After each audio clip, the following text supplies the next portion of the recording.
आदरणीय श्रोता बंधु, प्यार करने योग्य नन्हे मुन्ने बाल गोपाल बच्चे, हम दोस्तों नौजवान साथियों बा बुजुर्ग लोग एवं माता सिया के पचिनों को अवलोकन करने वाली हमारी माताओं बहनें बा आए हुए संत समाज एवं श्री श्री 108 महंत राबिंद्र दास महाराज के कर कमलों में मस्तक झुकाते हुए पावन हरि की गाथा की तरफ आप लोगों को लेकर के चल रहे हैं। और जो हमारे भैया इधर खड़े हैं वो सामने आ जाए तो पंडाल की शोभा बढ़ जाए और हो सकता उनकी वीडियो कैसेट बन जाए। ये भैया हम बताए का है नहीं आवत महेश बाबू गोकरण मौर्य की तरफ से 21 मुद्राओं का दान है और अरविंद अली आबिद अली जी की तरफ से 10 मुद्राओं का दान है और एक मौर्य जी की तरफ से 21 मुद्राओं का दान है। भैया जी का जीवन मंगलमय हो। महेश जी ये हम बताए का है नहीं आवत कहे नहीं आओ भैया जानते असना होए आज ये पंडाल के अंदर कहूँ कथा चपकी जाए। कुछ गरूर बैठे हैं, कुछ मगरूर बैठे हैं, कुछ गरूर बैठे हैं, कुछ मगरूर बैठे हैं, लेकिन हम जिनसे मोहब्बत करते हुए हमसे बड़ी दूर बैठे हैं। अरे सामने आओ भैया।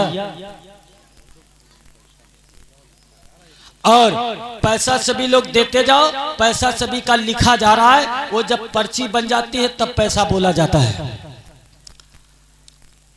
एक गुच्छा है अंगूर का, इसे कच्चा मत समझना। एक गुच्छा है अंगूर का, इसे कच्चा मत समझना। और इसको मैं चूस के रख दूंगा, मुझे बच्चा मत समझना। बोल रामचंद्र भगवान की। तो आइए मैं अगले प्रसंग की तरफ आप लोगों को लेकर के चल रहा हूं।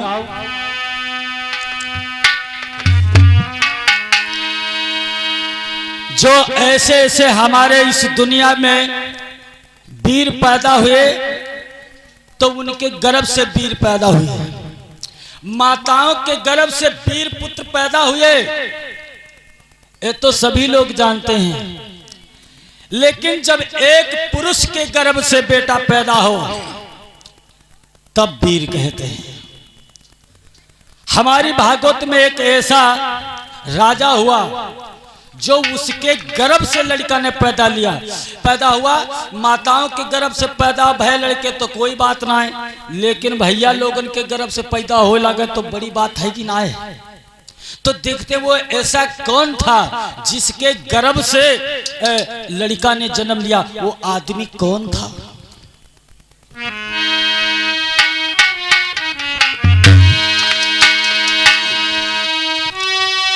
श्रातु देव भूपाल बकोहाल कहो सरदारी, जग धर्मऊ कीता दो जारे अंपर में रहित मलराई।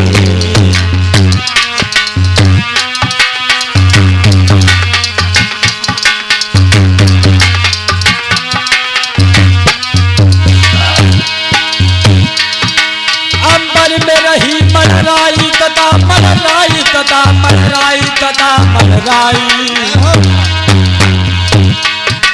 जग धर्मऊ कीता धो जारे अंबर में रही मलराई।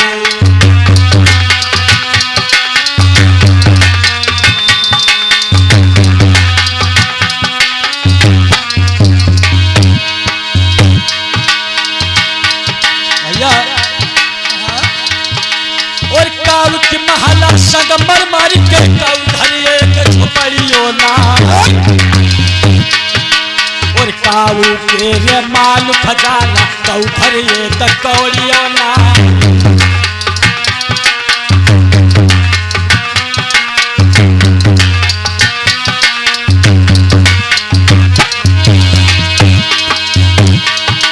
और काऊ के रे 10 बिगहा कौथर ये तकपरियों ना,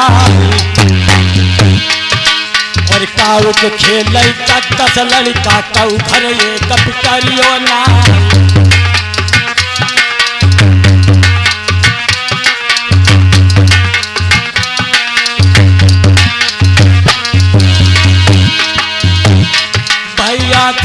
धीरे कथा ददाया के को पढ़ रही है भैया, धीरे धीरे कथा ददाया के को पढ़ रही है।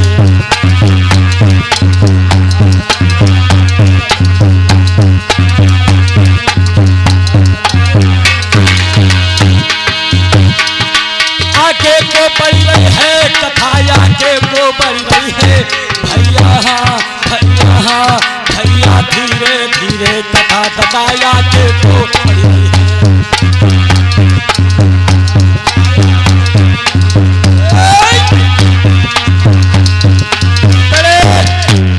श्रोता बंधुओं, इस हमारी पृथ्वी में, इस मृत्युलोक में श्राद्ध देव नाम का एक राजा हुआ, और श्राद्ध देव नाम के राजा कोई चीज की कमी ना आए, बहुत प्रसन्नता से अपना जीवन व्यतीत करते हैं। लेकिन हमने बोला था कि राजाओं के जब कमी भाई तो और कोई कमी ना है भाई, मात्र एक पुत्र की कमी भाई, राजन के और कोई कमी ना है। अब भगवान जाने कब सुने, एक दिन का जिक्र है। श्राद्ध देव की पत्नी महारानी श्रद्धावती और श्राद्ध देव के पास में पहुंची, आरती का थाल सजा करके और अपने पति पे आरती उतारने लगी। एकदम से आंखों में आंसू झलक आए। जो आंखों में आंसू झलके तो एकदम से महाराज श्राद्ध देव मनु ने जवाब दिया, हे प्राण प्यारी, आज क्या हुआ, ऐसी कौन सी बात बन गई, कौन सा हमसे अपराध हो गया जो इन तुम्हारे आंखों में आंसू आए? हे प्यारी बताओ ना, इसका क्या कारण है? महाराज, हाँ इतने दिन हो गए, हाँ अभी कोई संतान नहीं हुई है। दुनिया हमें बांझ कहती है, बांझ। आहा, रानी ने जवाब दिया, इतने दिन तक संतान नहीं, दुनिया भर हंसी उड़ाती है। महाराजन बल के लाते हो, जाता सी बाज कहाती है।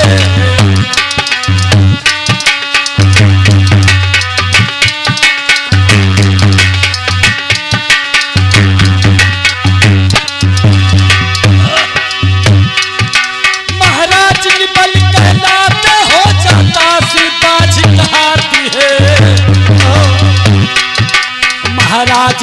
कहलाते हो, जाता सी बाज कहाती है।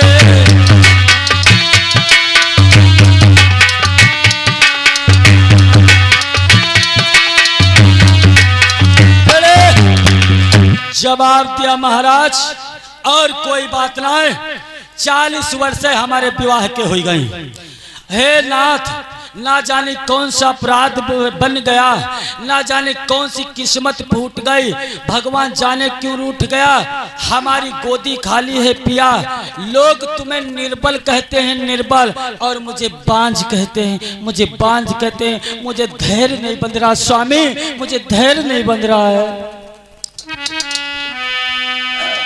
राजा ने कहा, धीरज धरो, मानता हूं हम बहुत धन दान किए, सब पुण्य किए, सब धर्म के कार्य किए, लेकिन हो सकता कोई हमसे अपराध बन गया हो।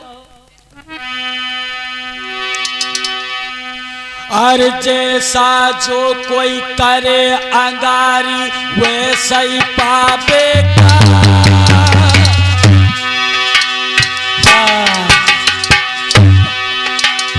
जैसा जो कोई करे अंगारी, वैसा ही पावेगा। और पैरहु पेड़ बबूल आम, तू कहाँ से खावेगा?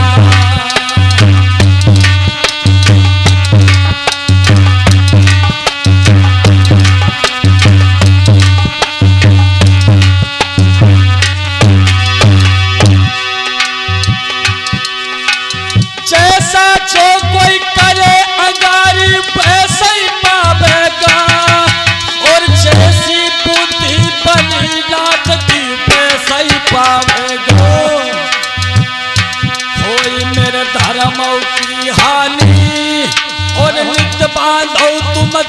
रानी घर में मन मानी।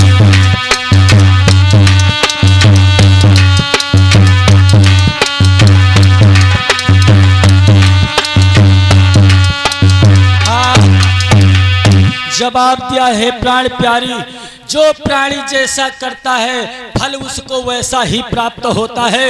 अगर पेड़ आपने बबूल का लगाया तो बाद में सिंगड़ी तो ही मिलेंगी और वहाँ आम ना लागे लगे हैं भैया। तासे रानी को समझा रहे कि देखो कर्मों की खेती है, जो जैसा करता है वैसा पाता है। मान लिया कि इस जन्म में हमारे अच्छे संस्कार थे, हो सकता पिछले के संस्कार नहीं बढ़िया हो, इसलिए हम पुत्र को नहीं प्राप्त कर पाए। अपनी रानी को धैर्य बंधवा रहे हैं और अपनी रानी को धैर्य बंधवाए। अब रानी भागती आई, अब माता जी के राम श्री माता के मंदिर में पहुंच गई श्रद्धावती, और श्रद्धावती राम श्री मैया के मंदिर में पहुंची और अपनी अर्जी लगा रही। क्या बोले?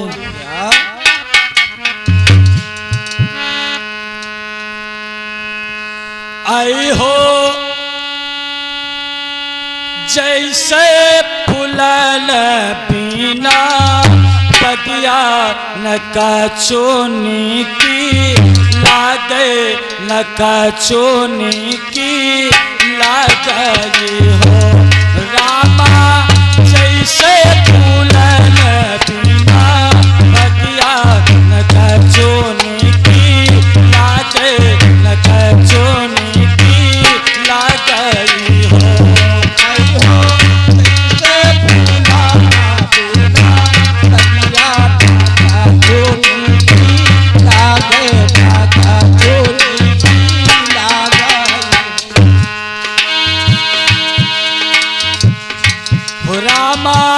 जैसे फूलन बिन बगिया न कछु निकला गैल, कछु निकला गई हो।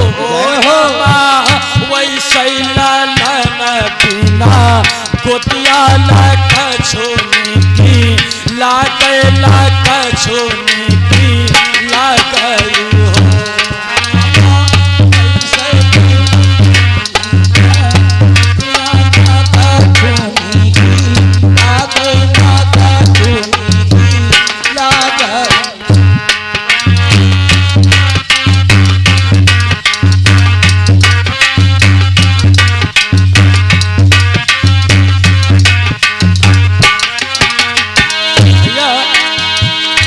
माता से बोली क्या? हो रामा जैसे चंदा की चमनिया बहुत सुख पावे, बहुत सुख पावे हो। वैसे लालन बिना गोतिया बहुत करे सावई, बहुत करे सावई हो।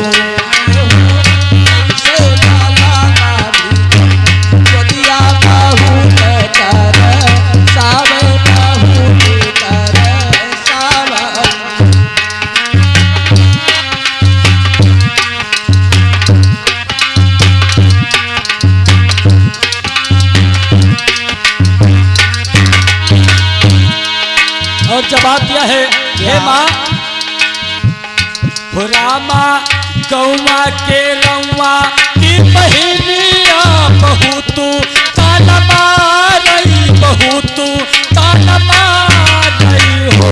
रामा हमारी तो गोदिया है सोनी बहुत बिल खानी, बहुत बिल खानी हो। गोतिया है सुनी बहुत दिला खानी, बहुत दिला खानी।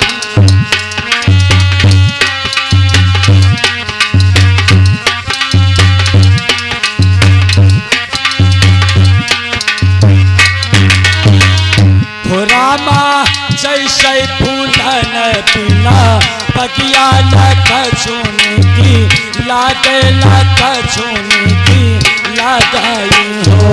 रामा जैसे फूलन बिना बगिया न कछुनी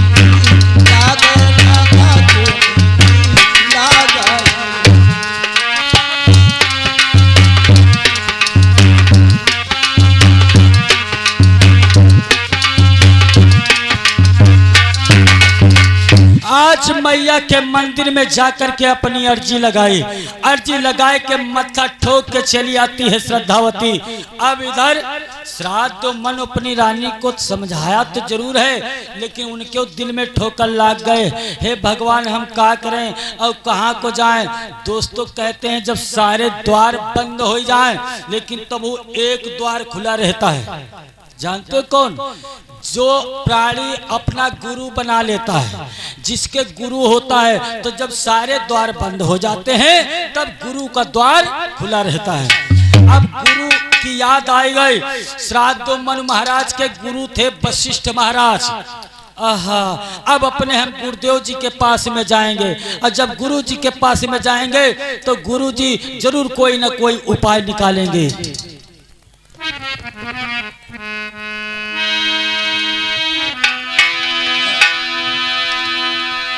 और अपने गुरु के पास में तब राजा पहुंचे जाई।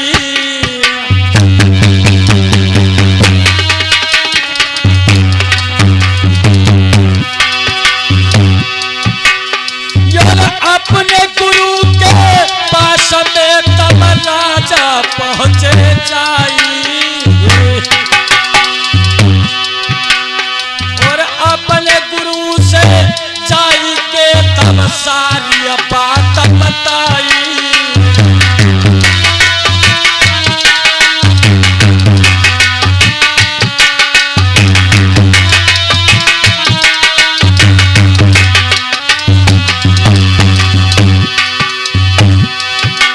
महाराज की 40 बरस गई है बीत, नाई भई संतान हमारे कैसी भैया प्रीति। मेरे गुरुवर जी, मेरे बाबा जी, हमको भेद बताओ मेरे गुरुवर जी। बोला मुसीबत आए मेरे बाबा जी।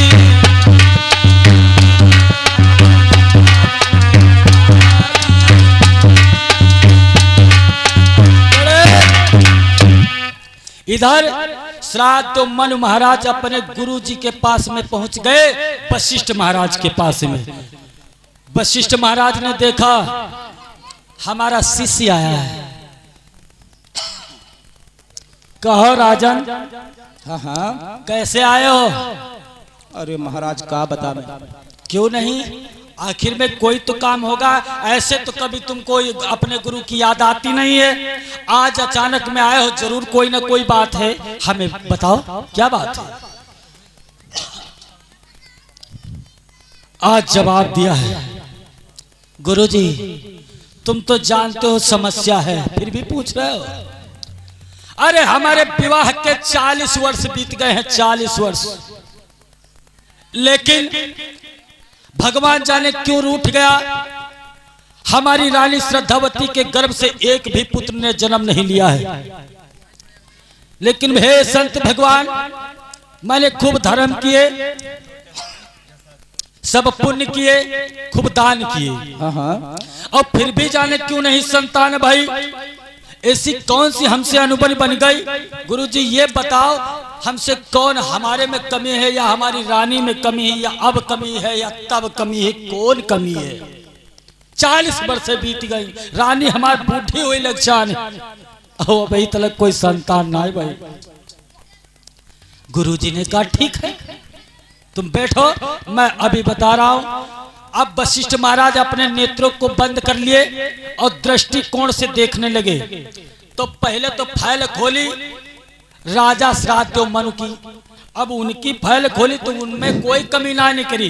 वो पहले धर्म थे, अब भी धर्म कर रहे हैं। फिर उनकी रानी की कुंडली खोली, और जो रानी की कुंडली खोली, माताएं इस बात को समझेगी, गौर देंगी। जब रानी की कुंडली खुली तो देखा किसके पिछले जन्म की कहानी। पिछले जन्म में एक कोच नामक पक्षी ने एक घोंसले में 7 अंडे रखे, और में 7 अंडों से 7 बच्चे तैयार हुए। लेकिन एक दिन का जिक्र है, धोखे में रानी के हाथों से वो सातों बच्चे जो गिर गए नीचे जमीन पे, तो वो सातों बच्चे मर गए। और जब सातों बच्चे मर गए तो वो कोच नामक पक्षी आया, और कोच नामक पक्षी आया और श्राप दे दिया।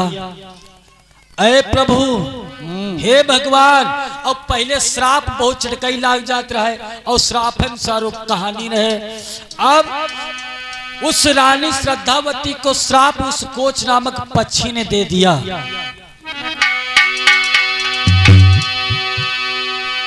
अरे जिसने मारो मेरे लाला हो, अरे मेरे भगवान, को सुनाऊ गंगा श्राप जी। मारो लाला को मेरे भगवान, कोई श्राप सुनो श्राप दे दिया क्या कि जिसने मेरे बच्चों को मार दिया, हे भगवान उसको मेरा श्राप लग जाए। पाई तो श्राप लगेगा भोयर मेरे भैया, जैसे नाई भई संतान जी। पाई तो श्राप लगेगा भोयर भैया, जैसे नाई भई संतान। हाँ, पाई तो श्राप देखो लगेगा भोयर मेरे दादा, जैसे नाई भई संतान जी।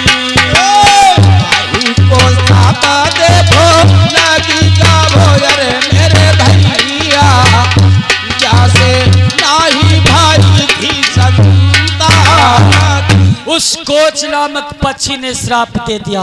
हे प्रभु, हे भगवान, जिसने मेरे बच्चों को मार दिया है, जिसके हाथों से मेरे बच्चे मारे गए, उसको मेरा श्राप लग जाए, उसकी कोख से कोई संतान नहीं पैदा हो।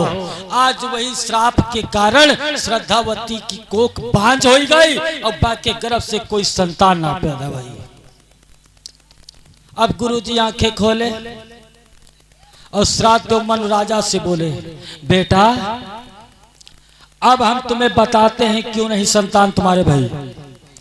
देखो महाराज, तुम्हारी जो न रानी है, हाँ, उसके पिछले जन्म की कहानी है। क्या है भाई, उसके हाथों से कोच नामक पक्षी के 7 बच्चे मर गए थे। हाँ? तो उस कोच नामक पक्षी ने श्राप दे दिया। अच्छा, उसी के कारण तुम्हारे घर में संतान नहीं भई है। तो अब तुम्हारे घर में संतान तो होगी नहीं। तो महाराज गुरुदेव, हाँ, कोई उपाय तो बताओ ना। उपाय? हाँ हाँ, अब हमारे पास का धरो है, हम का उपाय दे दें। एक बात बताएं दोस्तों, बाबा लोगों के पास हम बेचारे के हई का, उनके पास हम यहाँ झोरी है और साथ में दुआ है। ऐसा नहीं महाराज। और बाबा बेचारे बड़े कष्ट में होते हैं। जो लड़का दयु दे तब बहुत दिक्कत है, और लड़का ना दे तब बहुत दिक्कत है। अब का बाबा के झोरिया में फिर लड़का है नहीं जो चट्ट दे दिया है, उनके पास तो मजबूरी है। अब बाबा कैसे लड़का दे? अब गुरुजी कहते हैं कोई उपाय बताओ। गुरुजी कौन उपाय बता दे? हमारे पास कोई जुगाड़ ना है, तुम जा सको। ऐसा न करो महाराज, ने हम यहाँ से जेबो ना जेबो, यहीं रहेंगे। हाँ दादा, कहीं मर जो का, हाँ ये मर जेबो, लेकिन ऐसा न करिबो। एकदम से चरणों पे श्राद्धों मन गिर गए। गुरुजी मैं यहीं पे मर जाऊंगा। आरे चरनाला पे गिरो दशा खाई,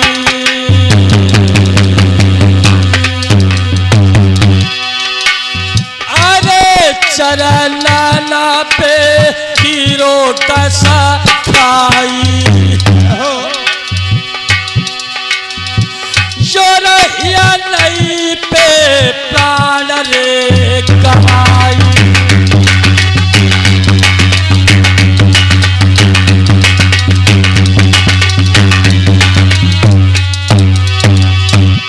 बाबा, हाँ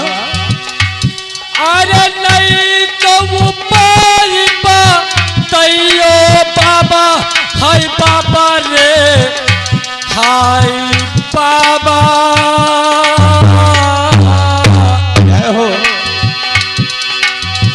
फांसी लगाई यही रे मरी जाई।